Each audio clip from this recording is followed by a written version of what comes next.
You're a big reader, you know. I was watching something that says, even though I'm not going to ask you about dating, that a woman was advised by her father, never date a man whose TV is bigger than their book collection. And I know you would not fail in that department. So I know you have a very vast book collection. So I'd like you to, give me something that's your favorite in your book collection, whether it's an author or it's a particular book. There's the power I felt when I first read The Quiet Violence of Dreams by Silo Kabelo Deker. So at the time I took up Sipo's idea. Sipo is this thing of when he picks up a new book, read the last paragraph first. If the book doesn't end well, then fuck it. Yeah. So I was like trying this method of his, and I remember I was at the library, so I always started the African section, but still early high school. So I'm browsing through, and then I see this book. At first I ignore it. I ignore it for the second time. Then just right about when I was finished with my stuff, I went and I checked it. It was probably like about an hour before the library closes. So I went straight to the last paragraph, and I was like, fuck this guy. Then I went to the first paragraph, and I kept reading the first paragraph like it was a mantra. I couldn't believe this kid, right? I kept reading the book right up to the bell rang, and I went home. I continued reading it non-stop through the night. There was just his voice, how it resonated within me. And then later when I moved to Cape Town, I made sure to visit almost every place that he went through in the book. And when I got out of rehab, it was one of the first books that I bought again, because I think I bought the book a number of times. I've gifted it, and somebody gifted me the book, and then I gifted it again as well.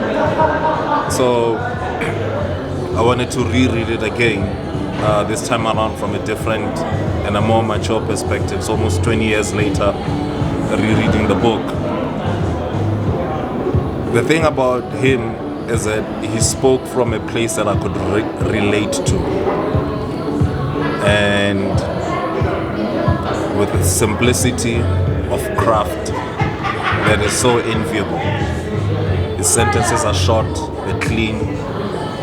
He's not big on adjectives. His style very completely different from mine. My style of writing is very clammy. So I try to hide. I tell you about something while hiding it as I go forward.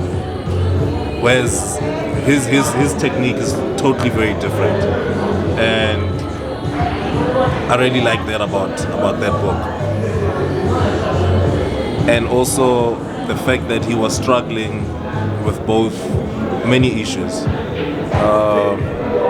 The thing I don't like about most people that have later used this book for academic study is that they focus too much on the homosexuality in the book. And I think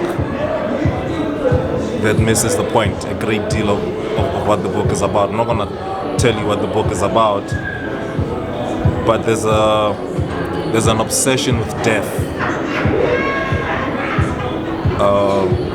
or a haunting, right? And then there's also this thing about the presence, or the pervading presence of the supernatural in a person's life.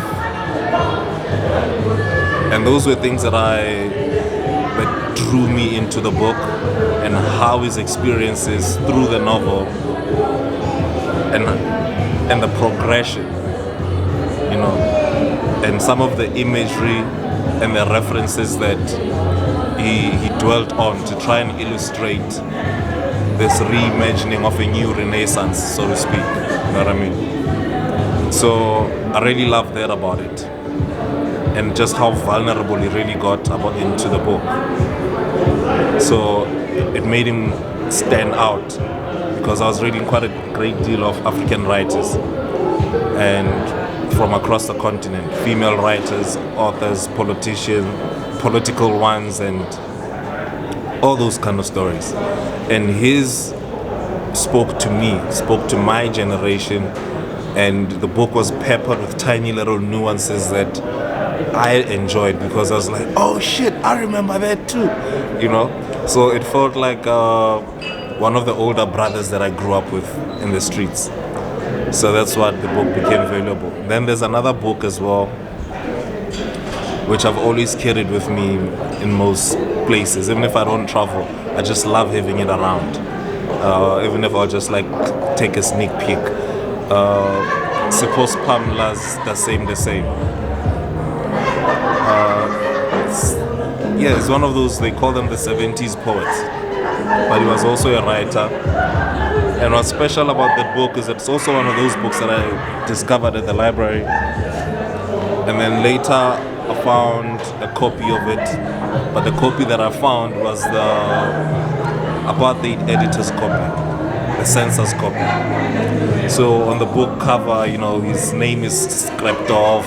There's no direct references to him on the book. But the book, funny enough, was published, was accepted. But it's a collection of short poetry. Very powerful as well. Also, it's like an ongoing soundtrack in my life. So it's one of those ones that I always refer back to every now and again. So that's why it always accompanies me wherever I go. It's like from the cover to its like small little frame and its shitty binding, everything. I love it. And when I read it, I always like reading it aloud. It's also one of the books that I think propelled me to start writing my own poetry, and to a point of even sharing my poetry with people. But it's also the same book that also made me withdraw from that circle, made me realize that actually people don't listen. Poetry sessions are one of the most useless things or places, and for me anyway. And then the third book is called The Blind Owl. Strangely enough, it's also about suicide. The book was banned in Iran because the author, after publishing the book, people who read it went and committed suicide. Or at least that's the myth around the book. But he is such a delicate writer. He's a powerful storyteller, but very, very thoughtful. And the beauty about him is that he's one of those authors that only wrote one book. And that, and it's such a satisfying book for me. Yeah.